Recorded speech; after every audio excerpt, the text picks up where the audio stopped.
Queridos irmãos e irmãs, o evangelho que a gente acabou de escutar é aquele relato da segunda multiplicação dos pães.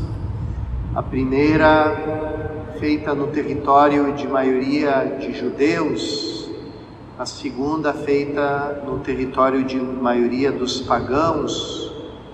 Por isso, Mateus aqui frisa que ao verem os milagres de Jesus, eles glorificavam o Deus de Israel.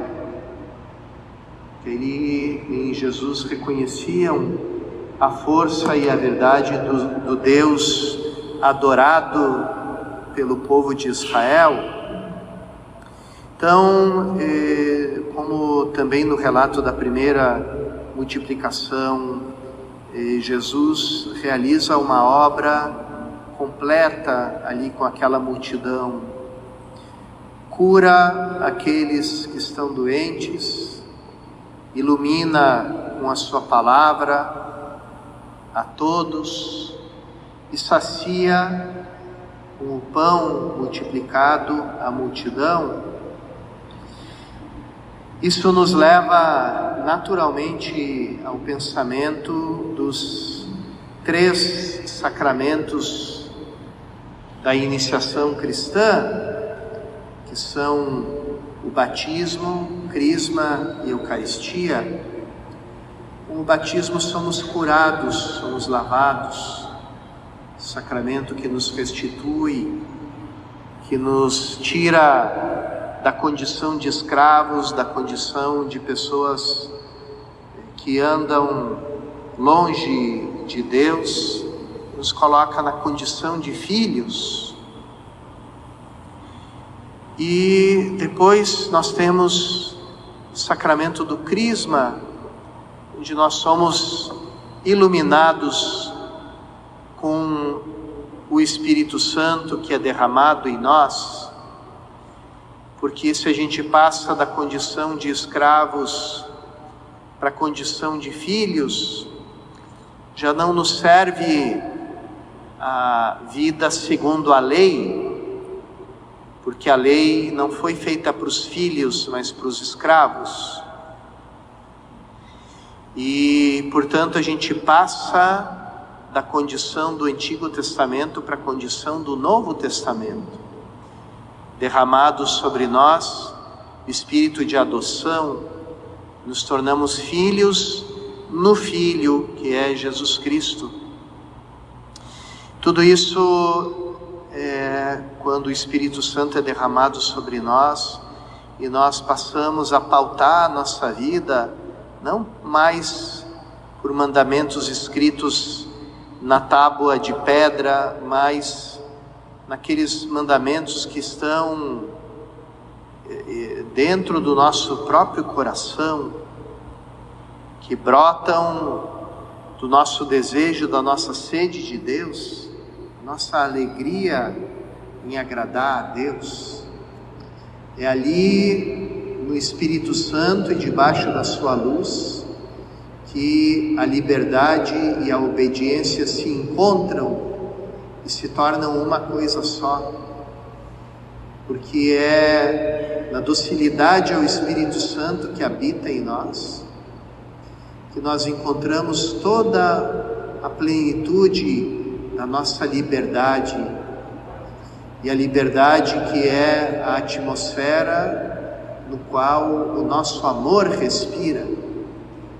Por isso, o Espírito Santo também é chamado Espírito de amor, porque nos brinda essa liberdade que nos permite amar, já não simplesmente com um amor humano, mas com aquele amor que o Pai tem ao Filho, que o Filho tem ao Pai, que constitui a própria pessoa do Espírito Santo. Depois de curar, restituir, restaurar, iluminar os seus discípulos, Jesus também os alimenta.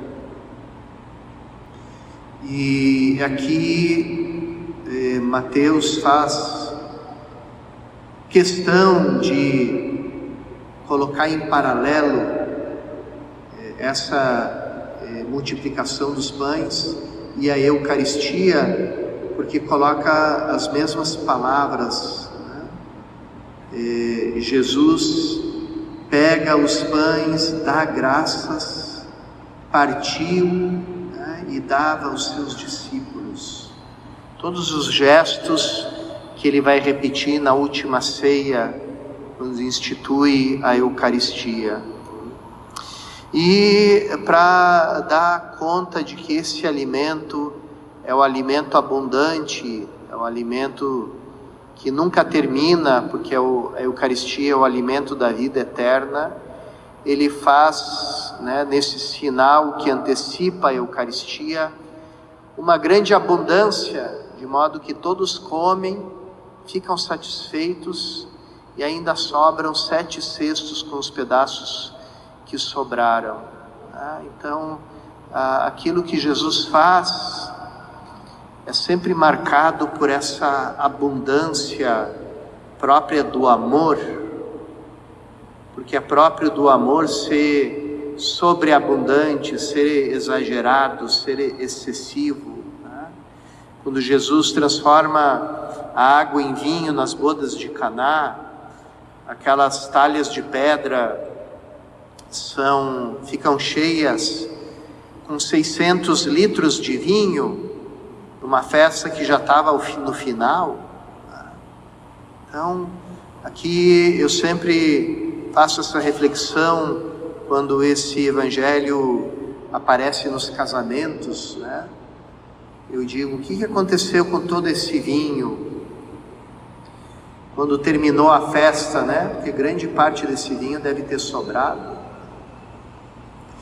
E como na antiguidade o vinho era grosso como mel, não podia ser bebido puro, era sempre misturado com água. Ali está a origem histórica dessa mistura do vinho e da água que a gente tem na Eucaristia, que depois assumiu também uma simbologia, né, da nossa natureza, que é simbolizada pela água, e que mergulha na natureza divina, simbolizada pelo vinho, e se torna uma coisa só com o vinho, porque é assim que Deus nos faz participar da sua natureza, da sua vida divina, né? Então, aqueles 600 litros daquele vinho grosso como mel, que deviam ser diluídos para poderem ser bebidos, o que aconteceu com ele? Eu gosto de pensar que aquele casal da festa de casamento de Caná levou esse vinho para casa, e esse vinho nunca mais faltou na casa deles, porque é assim que Jesus faz a sua obra, né? Nos plenifica e nos dá os seus dons com abundância, para que a gente nunca necessite procurar fora dele aquilo que o nosso coração anda buscando. Peçamos nessa Eucaristia a graça de sentir também essa mesma plenitude que nos leva a glorificar o Deus de Israel.